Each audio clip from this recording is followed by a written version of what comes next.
The real reason Samsung is betting $52 billion on silver batteries. Let's start with a simple question. Why would Samsung, one of the most disciplined and powerful technology companies in the world, quietly commit tens of billions of dollars to battery technology?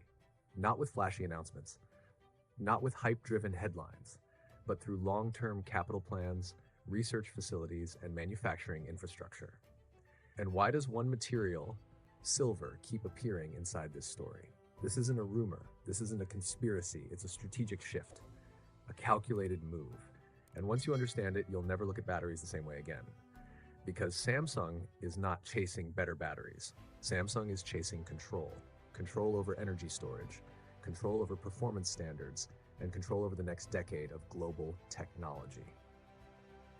First, let's clear up the biggest misconception. Samsung is not spending $52 billion on silver alone. The $52 billion figure comes from Samsung's long-term capital investment plans spread across advanced battery manufacturing through Samsung SDI, solid-state battery research, semiconductors and power electronics, materials science, and large-scale energy systems. Silver is not the headline. Silver is the enabler. It exists inside the technology that makes the next generation of batteries possible. Samsung has followed this strategy before. They didn't bet on silicon. They built dominance in semiconductor processes. They didn't bet on OLED. They mastered materials, yield, and scale. They don't chase trends. They build foundations. And today, the foundation is energy storage. Every major technology shaping the global economy depends on one thing: reliable batteries, electric vehicles, AI data centers, renewable energy grids, consumer electronics, defense and aerospace systems. All of them eventually hit the same wall: energy density, heat, safety, longevity. And lithium-ion batteries are approaching their physical limits. They overheat at high density, they degrade over time, they charge more slowly as capacity increases, and at scale, failures become expensive and dangerous. So Samsung isn't asking, how do we make batteries cheaper? They're asking a much more important question. How do we make batteries safer, faster, denser, and more reliable for the next 20 years? That question leads directly to materials. Silver matters not because it is precious. It matters because it has the highest electrical conductivity of any metal on Earth. That is a physical fact. In advanced battery systems, conductivity determines how efficiently electrons move, how much heat is generated, and how stable interfaces remain over thousands of charge cycles. This is why silver appears in conductive pathways, current collectors, interface stabilization layers, silver-carbon composite anodes, and solid-state battery architectures. These are functional uses. Small reductions in resistance can translate into faster charging, lower heat buildup, longer battery life, and higher overall efficiency. Samsung does not need large amounts of silver. They need precisely engineered amounts placed only where performance gains justify the cost. That is materials engineering. So why wasn't silver widely used in batteries decades ago? Two reasons: cost and manufacturing complexity. In earlier battery generations, the performance gain did not justify the expense, but that equation has changed. Today, a single battery failure can mean an electric vehicle recall, a data center outage, regulatory penalties, or brand damage measured in billions. At that level, performance and safety outweigh raw material costs. Silver becomes insurance.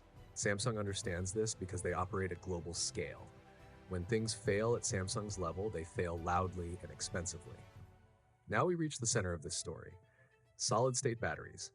These batteries replace liquid electrolytes with solid materials. The benefits are significant and well documented. Dramatically improved safety, higher energy density, longer lifespan, greater thermal stability. Samsung has publicly confirmed working solid-state battery prototypes, dedicated research programs, and long-term commercialization targets. But solid-state batteries face a major challenge: interfaces. Where solid materials meet, resistance forms. Micro cracks develop, conductivity drops, performance degrades. Silver helps address these problems. It improves conductivity at critical boundaries. It stabilizes charge transfer. Without advanced conductive materials like silver, solid-state batteries remain laboratory projects. With them, they move closer to commercial reality. Samsung's greatest advantage is not innovation alone. It is timing. They move early, before demand explodes, before supply tightens, before competitors fully react. This allows Samsung to secure long-term supply relationships, build intellectual property portfolios, shape industry standards, and optimize manufacturing yields.